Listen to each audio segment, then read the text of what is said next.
Hi there everyone, Steve from the Audiophiles. Welcome. This is a fun one today, comparing three Neil Young Harvest albums. First one, Nautilus Supercut from 1982, mastered by Bruce Leek and Richard Donaldson. I'm going to compare it to, now this is the 2009 Chris Bellman mastering. Compare it to the Nautilus one, and I'll also compare the Bellman one too. Of course, you got to do the original. This is an original 1972 Sterling sound, mastered by Lee Hulko, and this is a clean copy. A lot of times it's hard to find a clean copy of this this album, which is, by the way, 50 years old, which is quite incredible. So if you haven't already, guys, click on that subscription button, click on that bell. When I get to 2,000 subscribers, we're going to be giving away even more prizes, and you'll see more exciting videos as we get through this year, different comparisons and whatnot of some of the albums that I enjoy listening to. So we'll see you on the other side of the audio files.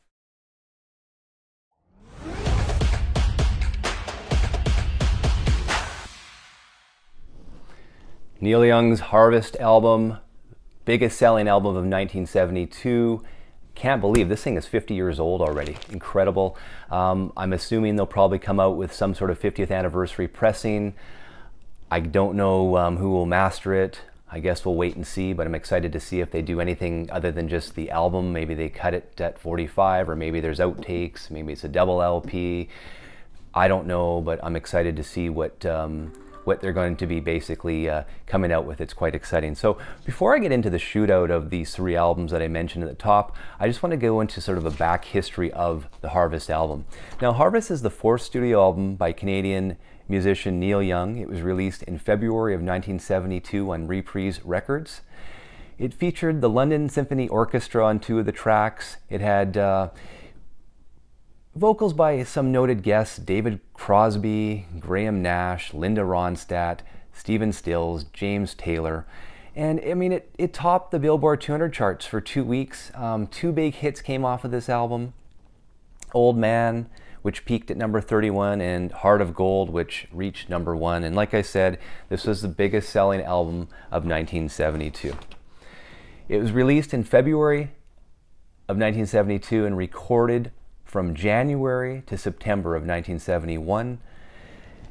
Now, it was recorded in different studios, mainly the Quadraphonic studio in Nashville, also the Broken Arrow studio in Woodside, California, were the main two studios that this album was recorded in. So after members of the Crosby, Stills, and Nash & Young went their separate ways in 1970, Neil Young recruited a group of country session musicians and ended up calling them the Stray Gators. So the Stray Gators are the backing band on this album. And they went on to record this country rock record called Harvest. And it was a massive hit. It produced, like I said, two big singles. Other big songs from this album: The Needle and Damage Done, which is of course about addiction, heroin. It was actually written for one of the Crazy Horse bandmates of Neil Young, Danny Whitten. And it also had another song called Southern Man, which takes I guess a little stab at Leonard Skinner and Alabama. So if you know Sweet Home Alabama, you know all about the lyrics of that song, basically based on the Southern Man song in the Harvest album. So The Needle and the Damage Done was actually, on this album, was taken from a solo performance at UCLA in 1971, and the rest of the album was recorded in studio. So I want to start off, this is the Sterling Sound Lee Hulko mastering. Like I was mentioning, it's hard sometimes to get a clean copy, so I mean, I was lucky and fortunate enough to have a clean copy, and this one did have very quiet vinyl. It's hard to believe. I still can't believe it. This piece of vinyl here, this piece of plastic, is actually 50 years old.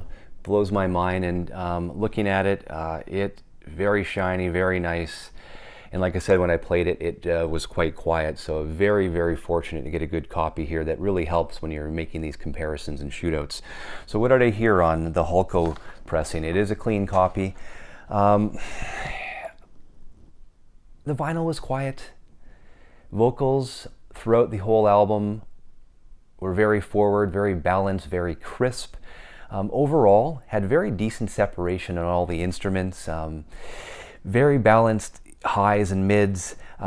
Throughout the entire album, track by track, the drums not overpowering throughout, and of course the bass and guitars were not overpowering either. So all in, I feel that Lee Hulko did an incredible mastering job with this one. And I was really impressed with the rawness of this album and how it sounded. And I hadn't listened to this one in a long time, and I am really impressed with this album. For an original album that's 50 years old, it definitely stands the test of time, as they say. And overall, I have nothing really negative to say about it. I think it was actually mastered quite well, considering, I guess, the technology and whatnot they had 50 years ago. So this is the Lee Hulko pressing. This is the 2009 Chris Bellman cut. This is a reissue by Reprise Records in 2009. Of course, mastered at Bernie Grenneman Studios by Chris Bellman. So what did I hear on this one? Pin drop quiet vinyl, very clean, fresh sounding. Drums have a bit more separation than the Lee Hulko pressing. The harmonica was not as forward in most of the songs. The bass seemed more dynamic and more defined. Very nice balance too between all instruments and vocals. The highs and the mids a bit more lively and have more pop and more dynamic throughout than the Hulko pressing. I did find too that overall superb clarity, and overall it really sounded fresh and alive, and had sort of that new feel to it, even though it's 50 years old.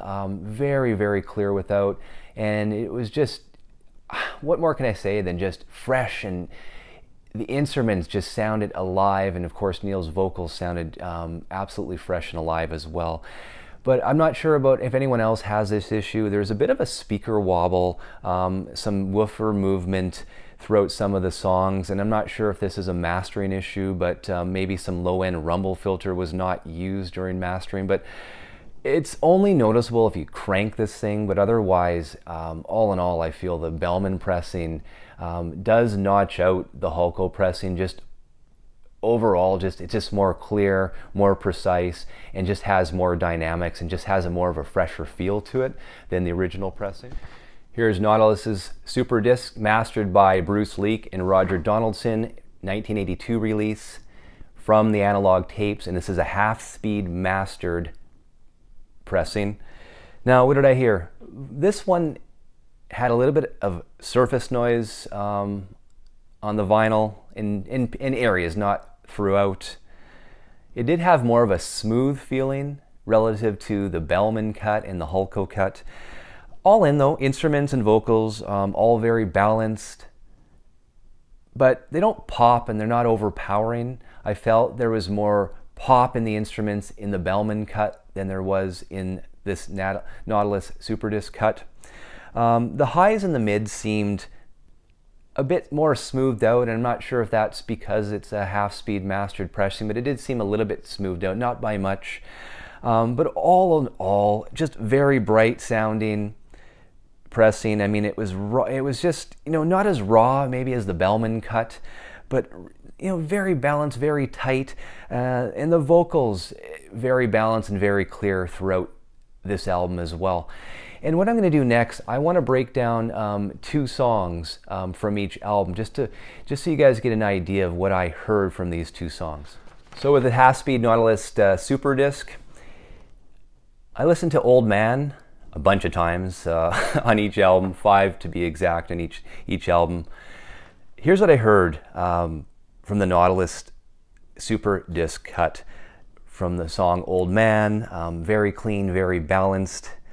James Taylor's banjo seems a bit more defined and precise than the Bellman cut or even the Hulko cut. Like I said, this one, very balanced. Nothing really jumps out at you. Nothing really pops, but it's very smooth and very nice listen, if that makes sense, on the song Old Man.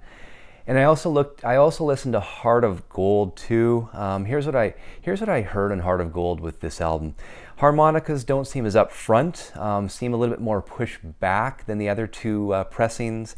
For whatever reason, the acoustics were not as crisp, and some of the sound was a bit more muddy in places as well. You know, in areas, the top end was a little not as dynamic, but all in, I mean, you know, the background vocals and the vocals seem to have that same sound as the Bellman cut and as the Hulko cut. So not a lot of differences, but again, with this half-speed mastering, I feel like it was just maybe a little bit more smoothed out throughout relative to the other two pressings. This is the Bellman pressing from 2009. So Old Man, what did I hear? Very crisp acoustics. The drums not overpowering the song. Very balanced vocals. Background vocals are very clear. James Taylor's banjo sounds absolutely awesome in this cut. And it really comes alive on this pressing. And for anyone who doesn't know, he actually tuned his banjo as a guitar for this song as well. So I really like the way the banjo sounds. Again, very dynamic sounding, very rich, precise, sounded very natural throughout.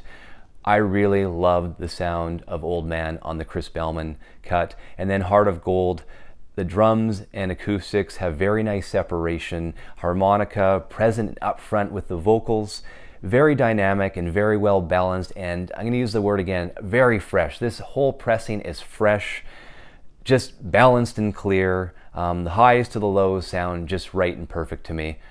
Really enjoyed both of these songs on the Chris Bellman cut, and the whole album, again, it just seems so fresh and new to me, mastered by Bellman. Last but not least, the 1972, 50 years ago, almost to the day, next month, the Lee Hulko Sterling Sound cut. Here's what I heard in the Hulko Old Man pressing. Vocals have a bit more of echo than the other two pressings. Sounds a little bit less dynamic. Drums seem to be more set back in areas. All in, I mean, the sound is a bit more drowned out from the mids to the lows.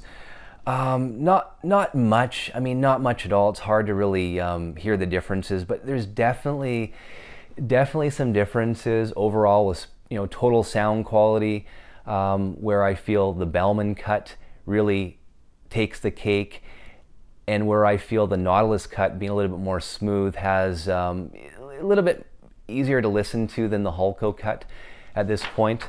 And that's Old Man. Heart of Gold, harmonica not as up front.